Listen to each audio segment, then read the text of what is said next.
यूरोपीय यूनियन की चीफ भारत आई हुई है और भारत आने के बाद जहां ये भारत के साथ बहुत बड़ी डील की बात कर रही हैं, तो वहीं रूस ने इन्हें चिढ़ाते हुए कहा है कि देखो कैसे दिन आ गए हैं। जियोपॉलिटिक्स में बहुत कुछ चल रहा है, हमेशा की तरह जानने को मिलेगा बहुत कुछ। आइए जानते हैं इन खबरों को विस्तार से। पीएम मोदी ने फ्रांस की यात्रा के दौरान मार्सिले में भारतीय वाणिज्य दूतावास के उद्घाटन के मौके पर एक बात कही थी और उन्होंने कहा था कि हम आईमेक कॉरिडोर को आगे ले जाएंगे, आगे बढ़ाएंगे। अब यहाँ पर देखने को मिल रहा है कि यूरोपीय यूनियन की चीफ आई हुई है भारत, और भारत आकर इन्होंने कहा है कि वो भारत के साथ एक बहुत बड़ा डील साइन करने वाली है। स्क्रीन पर इस वीडियो को सुनिए। A free trade agreement between the European Union and India would be the largest deal of its kind anywhere in the world.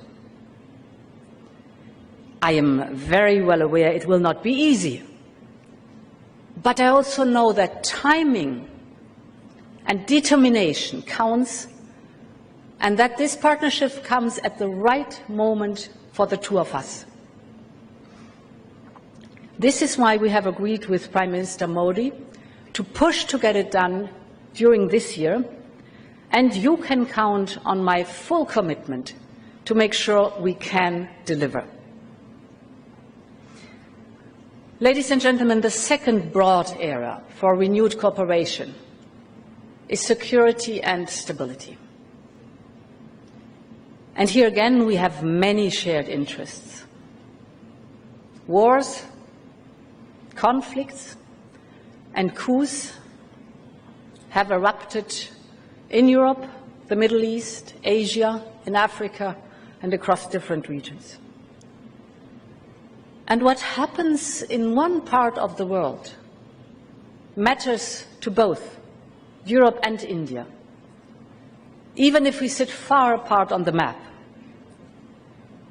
because peace, security and prosperity are indivisible. इसमें इन्होंने कहा कि एक बड़ी डील साइन होगी जो भारत और यूरोपीय यूनियन के बीच में होगी और इसका फायदा भारत को भी मिलेगा। हालांकि इसके ठीक पहले यहाँ पर रूस की तरफ से मजाक भी बनाया गया था और कहा गया था कि देखो ये तो वो बात हो गई कि एक तरफ ये यहाँ दोस्ती की बात कर रहे हैं, दूसरी तरफ कभी ये इन्हें ही जंगल कहते थे। यूरोपीय आयोग की अध्यक्ष उर्सुला वॉन डेर लेयन ने शुक्रवार को कहा कि उनकी यात्रा इस बात का प्रतीक है कि यूरोपीय संघ भारत के साथ अपनी साझेदारी को कितना महत्व देता है। यूरोपीय यूनियन कॉलेज ऑफ कमिश्नर्स की मेजबानी के लिए प्रधानमंत्री नरेंद्र मोदी को धन्यवाद देते हुए उन्होंने ये बात कही। वॉन डेर लेयन ने हैदराबाद हाउस में प्रधानमंत्री मोदी से मुलाकात के बाद एक्स पर पोस्ट किया, प्रिय नरेंद्र मोदी, नई दिल्ली में हमारी मेजबानी के लिए आपका बहुत बहुत धन्यवाद। यूरोपीय आयोग की यात्रा इस बात का प्रतीक है कि हम भारत के साथ अपनी साझेदारी को कितनी अहमियत देते हैं और मैं हमारी व्यक्तिगत दोस्ती को कितना महत्व देती हूं। बैठक के दौरान दोनों पक्षों ने भारत यूरोपीय संघ रणनीतिक साझेदारी को अधिक मजबूत करने और भारत मध्य पूर्व यूरोप कॉरिडोर जैसे अत्यधिक महत्वपूर्ण कनेक्टिविटी परियोजनाओं पर व्यापक चर्चा की। यूरोपीय संघ प्रमुख ने कहा कि जब हम यूरोपीय संघ भारत रणनीतिक साझेदारी के तीसरे दशक में प्रवेश कर रहे हैं तो एक बात स्पष्ट है, अभी सबसे अच्छा आना बाकी है। साथ मिलकर हम भविष्य को आकार दे सकते हैं और इस सदी के निर्णायक साझेदारियों में से एक बन सकते हैं। यूरोपीय आयोग की अध्यक्ष यूरोपीय यूनियन कॉलेज ऑफ कमिश्नर्स के साथ प्रधानमंत्री मोदी के निमंत्रण पर 2 दिवसीय भारत यात्रा पर गुरुवार दोपहर नई दिल्ली पहुंची। यूरोपीय यूनियन कॉलेज ऑफ कमिश्नर्स की ये पहली भारत यात्रा है। उर्सुला वॉन डेर लेयन ने भारत पहुंचने के बाद एक्स में कहा कि कमिश्नर्स की अपनी टीम के साथ दिल्ली में उतरना संघर्ष और तीव्र प्रतिस्पर्धा के युग में आपको भरोसेमंद मित्रों की जरूरत होती है। यूरोप के लिए भारत एक ऐसा दोस्त है, रणनीतिक सहयोगी है। मैं नरेंद्र मोदी के साथ चर्चा करूंगी कि हमारी रणनीतिक साझेदारी को अगले स्तर तक कैसे ले जाया जा सके। ये उर्सुला वॉन डेर की तीसरी भारत यात्रा है। इससे पहले वे अप्रैल 2022 में द्विपक्षीय आधिकारिक यात्रा के लिए देश आई थी। बाद में सितंबर 2023 में भी G20 नेताओं के शिखर सम्मेलन में भाग लेने आई। प्रधानमंत्री मोदी और यूरोपीय संघ के अध्यक्ष बहुपक्षीय बैठकों के दौरान नियमित रूप से मिलते रहते जाते हैं। खैर, जहां एक तरफ ये सारा सीन देखने को मिल रहा है, वहीं ये भी देखने को मिल रहा है कि यूरोपीय यूनियन की अध्यक्ष ने इस बात का संकेत दिया कि भारत के साथ एक बड़ी डील फाइनल हो सकती है और ये डील यूरोप के पक्ष में जाएगा। साथ ही साथ इन्होंने ग्लोबल साउथ को लेकर भी एक बात कही है, स्क्रीन पर आप देख सकते हैं, जिसमें इन्होंने कहा कि ग्लोबल साउथ में भारत का एक बहुत ही बढ़िया रोल है और भारत ग्लोबल साउथ का आवाज बनकर उभर कर निकल कर सामने आया है। इस तरीके से जो चीजें देखने को मिल रही है, अब यहाँ पर कुछ बातें कही जा रही है कि क्या भारत यहाँ पर काम कर सकता है, क्या उनकी सिक्योरिटी के लिए, सुरक्षा के लिए भारत एक वजह बन सकता है। भारत को लेकर यूरोपीय यूनियन ने जो आकांक्षाएं पाली है, क्या वो सही साबित होंगी या नहीं होंगी। यहाँ पर रूस भारत का एक बड़ा साझेदार रहा है, ये बात तो तय है, और 18वीं सदी में ब्रिटेन और भारत के बीच इसी तरीके के संबंध बने थे। उस समय ब्रिटेन ने भारत के साथ व्यापारिक और रणनीतिक संबंधों को मजबूत करने के लिए ईस्ट इंडिया कंपनी के जरिए सक्रिय कदम उठाया। 1757 में पलासी की लड़ाई के बाद ब्रिटेन ने बंगाल पर कंट्रोल हासिल किया और भारत से कपड़ा, मसाले और चाय जैसे सामानों का बड़े पैमाने पर निर्यात शुरू कर दिया। ये संबंध केवल व्यापार तक सीमित नहीं था। ब्रिटेन ने भारत को अपनी औपनिवेशिक नीति का आधार बनाया और अपने वैश्विक प्रभाव का हिस्सा भी बनाया। जैसे ब्रिटेन ने 18वीं सदी में भारत के साथ व्यापारिक और रणनीतिक साझेदारी को बढ़ाया, वैसे ही आज यूरोपीय संघ आईमेक और अन्य परियोजनाओं के जरिए भारत के साथ आर्थिक और सुरक्षा संबंधों को मजबूत करना चाहता है। दोनों ही मामलों में एक शक्तिशाली क्षेत्र भारत की भौगोलिक स्थिति और आर्थिक क्षमता का लाभ उठाने की कोशिश कर रहे हैं। अंतर यह है कि औपनिवेशिक काल में शोषण पर आधारित था, जबकि आज ये पारस्परिक लाभ और सहयोग की नीति पर है। ये यात्रा उस समय हुई है जब रूस यूक्रेन युद्ध और अमेरिकी नीतियों ने यूरोप की सुरक्षा और आर्थिक नींव को हिलाकर रख दिया है। यूरोप अब सस्ते रूसी ऊर्जा और अमेरिकी सुरक्षा पर निर्भरता से बाहर निकलकर भारत जैसे देशों के साथ नए रास्ते तलाश रहा है। भारत और यूरोपीय संघ के बीच साल 2023-24 में 135 बिलियन डॉलर अमेरिकी व्यापार पहुंच गया। यूरोप से भारत में 117 बिलियन डॉलर का FDI भी आया। इस यात्रा में भारत यूरोप मुक्त समझौते पर बातचीत बढ़ाने की योजना भी शामिल है। अगला दौर मार्च 2025 में ब्रसेल्स में होगा। वॉन डेर लेन और मोदी ने आईमेक को जल्द लागू करने पर सहमति जताई, जो भारत को वैश्विक आपूर्ति श्रृंखला में एक केंद्रीय भूमिका दे सकता है। इसके अलावा दोनों पक्षों ने डिजिटल और हरित प्रौद्योगिकी में सहयोग बढ़ाने पर भी चर्चा करी है। इस तरीके की चीजें पहले भी देखी गई हैं और अब एक बार फिर से देखा जा रहा है। ऐसा माना जा रहा है कि दोनों ही देश यहाँ पर आगे बढ़ सकते हैं और यहाँ दोस्ती भरे रिश्ते बना सकते हैं। जिस तरीके से अनिश्चितता है, इस बीच में भारत एक बड़ा मुद्दा बन सकता है। वैसे आपको क्या लगता है, इन सब मामले में आपकी क्या राय है, कमेंट कर जरूर बताएं। जल्द मिलते हैं अगले वीडियो में नई खबर के साथ।